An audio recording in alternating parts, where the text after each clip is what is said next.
Bom dia, boa tarde, boa noite. Eu não sei que horas você está vendo esse vídeo, mas eu estou muito feliz que você está aqui comigo. Espero que você volte todos os dias para a gente fazer junto essa leitura do livro que eu escolhi para essa trajetória inicial do canal, que é o De Jesus para Você. Luz e Consolação, de Francisco Altamir da Cunha. Um livro lindo que a gente tem lido nesses últimos dias e que eu espero que esteja sendo uma consolação para o coração de vocês, tá bom? Então vamos lá. Hoje a gente vai ler o capítulo 5, a família e os deveres dos filhos com relação aos pais. Honra a teu pai e a tua mãe, e sejas de longa vida, que é o primeiro mandamento com promessa para que te vá bem sobre a terra. É muito comum o desenvolvimento de temas enfocando a louvável preocupação a respeito dos deveres dos pais com relação aos seus filhos, ao núcleo familiar. Sem sombra de dúvidas, seria inaceitável a indiferença a tão importante e oportuno assunto. Porém, quando consideramos a família como instituição social na qual se reúnem espíritos encarnados de variados níveis evolutivos, credores e devedores uns dos outros, rumo à perfeição, não podemos olvidar o regime de reciprocidade dos deveres entre eles.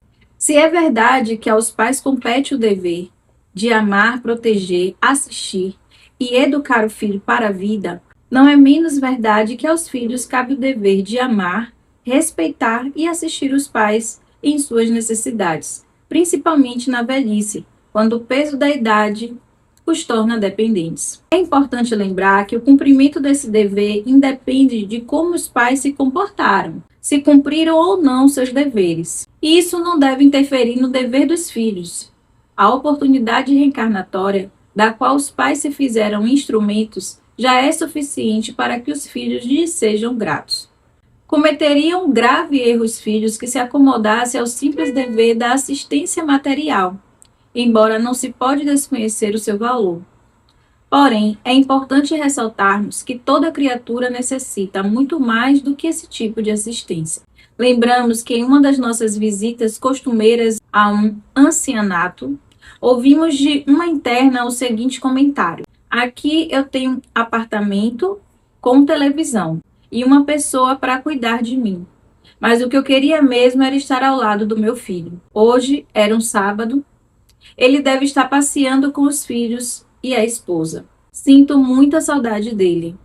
Esse comentário revela que a necessidade maior é a da presença, do carinho e da atenção. A ingratidão dos filhos com relação aos pais, principalmente quando estes se encontram em idade proveta, é a maior prova de insensibilidade de algumas criaturas, reflexo do utilitarismo que domina a sociedade contemporânea. Na antiguidade, algumas sociedades mantinham em seu seio grupos formados por anciãos, os quais eram respeitados e, pela experiência de que eram portadores, tornavam-se conselheiros para as decisões mais importantes. Hoje, a inversão de valores se faz patente. O mais importante não é ser experiente, ser honesto, ser justo. O importante é ter, mesmo que seja apenas a astúcia para conseguir ter de forma desonesta, causando abandono e solidão àqueles que não são mais produtivos. Essa é uma triste realidade que precisa ser mudada. Desconhecer o valor daqueles que no passado limparam e araram a terra, plantaram as sementes e cuidaram para que se tornassem árvores frondosas e frutíferas, de cujas sombras e frutos hoje nos servimos, é a manifestação cruel do egoísmo em forma de ingratidão. Nós, como os filhos, que inúmeras vezes idealizamos grandes projetos humanitários, não podemos esquecer que se ainda não aprendemos a abrir os corações para amar os nossos pais, jamais conseguiremos amar a humanidade. Respeitar pai e mãe, conforme prescrito nos 10 mandamentos, é assisti-los em todos os aspectos. Não deveria representar para os filhos um sacrifício, mas sim um prazer. O prazer de retribuir a dedicação e o carinho recebidos na infância. Portanto, aos filhos hoje compete o legítimo exercício da caridade e da gratidão, sem esquecer que da vida apenas recebemos o que damos. Quem semeia indiferença, candidata-se à solidão. Bom, esse texto é um texto bastante delicado, né? que aqui eu tenho todo o cuidado e o respeito por todas as famílias e por todas as pessoas que, dentro das suas questões familiares, desenvolveram seus problemas, né, suas questões com seus entes queridos, tanto os pais para com os filhos, como os filhos para com os pais. Mas o que o texto quer nos passar, a mensagem que o texto quer nos passar, é que existe uma obrigatoriedade, existe um mandamento que foi deixado por Deus para que a gente reflita sobre ele, para que a gente o cumpra, independente das questões que muitas vezes na transitoriedade da vida a gente acaba sendo acometido. E aqui eu entendo que existem lares onde as dores morais, físicas, psicológicas, muitas vezes elas gritam muito forte dentro da gente, de forma que é difícil muitas vezes para um filho conseguir lidar com essas questões com os pais, ou os pais conseguir lidar com algumas questões com os filhos. Mas hoje a gente já tem um olhar não só religioso a respeito disso, mas também psicológico. E a gente também tem um olhar mais até científico em relação ao perdão.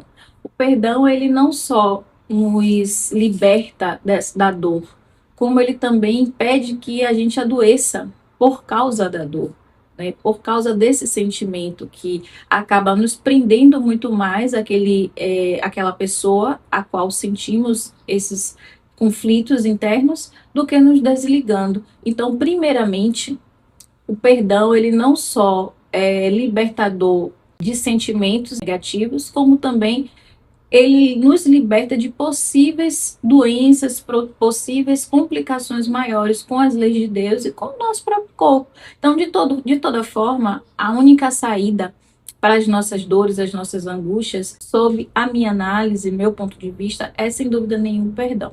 Mas, para além disso, existe um tempo para todas as coisas. E aqui eu não faço juízo de valor ao tempo de cada um, de conseguir se desvencilhar dessas dores. É preciso que a gente também se perdoe pelos sentimentos que muitas vezes produzimos, pela insistência nos pensamentos, nas sensações, e ao se perdoar, a gente compreender que a gente também pode perdoar o outro. Antes da gente conseguir perdoar o outro, a gente precisa conseguir se perdoar, porque a gente também se cobra. Eu compreendo que a dor de, por exemplo, um filho que não perdoa um pai ou uma mãe por consequência das atitudes deles, que, lembrando, são seres comuns, seres normais, seres humanos, que erram, assim como nós erramos, é profunda, né? Nenhum filho, inconscientemente, lá no fundo do nosso ser, a gente tem essa consciência de que a gente precisa ter amor pelos nossos pais, que os pais precisam ter amor pelos seus filhos, mas que na prática, na vida real, nem sempre acontece isso. E existe uma autocobrança. E como existe essa autocobrança, também precisa existir esse auto-perdão. E conseguindo ir passo a passo nesse desenvolvimento do pensamento, dos sentimentos, a gente vai alcançando outros estágios, mas tudo demanda tempo. O importante é que a gente tenha esse entendimento de que é preciso superar as dificuldades, porque a gente tem um mandamento de Deus a ser cumprido, que é o de honrar o pai e a mãe, de amar o pai e a mãe, e aqui esse amor, ele vai muito além da convivência, vai muito além de estar presente, porque às vezes não estar presente é um benefício que se faz aos dois, mas o amor, ele está muito mais ligado ao dever consciencial, né? A conscientização. O amor está mais ligado à honra, à moral, ao comportamento que você tem para com aqueles que você ama, do que com o simples fato de você conviver. Então, eu considero importante, em primeiro lugar, reconhecer que você deve ali uma obrigação, um respeito, que você deve um cuidado, que você deve sim a participação, mas quando não possível, que de alguma forma, ainda que em oração, você possa ali prestar o seu dever de filho para com seus pais. Então, que cada um, dentro das suas possibilidades e da perspectiva da sua própria vida, porque não temos como julgar o comportamento, o momento, a forma do outro. A gente pode apenas orientar o outro a fazer uma análise de como, dentro da sua própria perspectiva, ele pode fazer o que é certo, fazer o que Deus quer de nós. E aqui a gente não está falando sobre o outro, a gente está falando sobre cada um de nós. Porque as nossas atitudes corretas, justas e honradas, elas devem ser independentes do que o outro faz, do que o outro representa, do que o outro colabora para que a gente também faça. Então a gente não pode basear as nossas ações pelo que o outro faz. Se o outro proporciona possibilidades, a gente tem que fazer o que é certo e acabou. Obviamente que por ser humanos, em algum momento a gente vai errar, a gente vai cometer os nossos erros também, os nossos deslizes.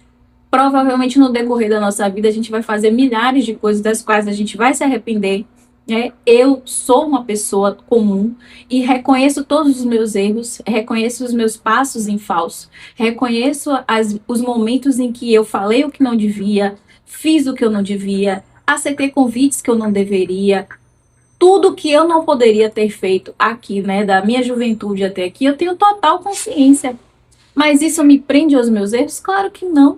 Eu me perdoo pelo momento em que naquela situação eu achava que tinha o direito de fazer, que a pessoa merecia, que eu deveria fazer mesmo, que eu tinha liberdade para fazer as minhas escolhas, sem pensar muito no que poderia estar por trás, sem ter maturidade, sem ter um conhecimento mais profundo de mim mesma, sem ter percepção do que eu estava me envolvendo ou sendo envolvida. Então a gente tem que analisar a nossa vida de acordo com como ela é e com as condições que a gente tem naquele momento de ser quem a gente é. Isso não quer dizer que a gente vai viver estacionado sendo quem a gente é, porque o nosso objetivo é o crescimento, o desenvolvimento.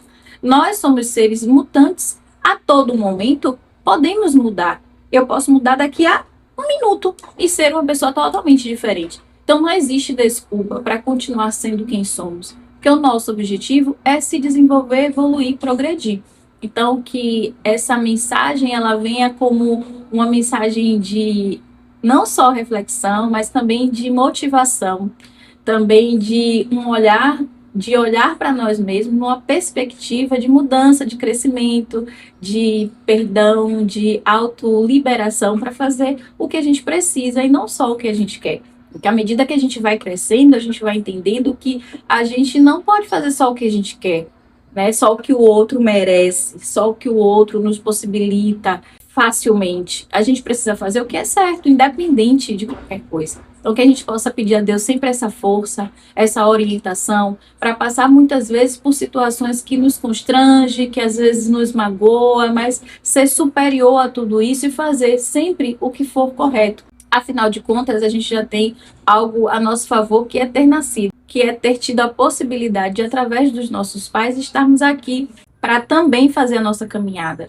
Esse já é o mérito que os nossos pais nos deram e que possamos, em nome disso, em nome da nossa vida que hoje temos aqui, para concluir as nossas necessidades, para nos desenvolver, para ter as nossas conquistas, a gente possa fazer também o que está ao nosso alcance por eles. Seja em amor, em perdão, em companhia, em fraternidade, em tudo que for necessário, até o dia que eles tiverem que retornar. Então, espero que vocês tenham gostado dessa reflexão, que vocês façam uma análise mais profunda. Se vocês pegaram alguma coisa do texto que eu não consegui pegar, deixa aqui nos comentários, vamos refletir juntos sobre isso. Me coloquem também aqui a condição de vocês, o ponto de vista, para que a gente possa debater mais sobre esse assunto. Beijo! Forte abraço e fiquem com Deus.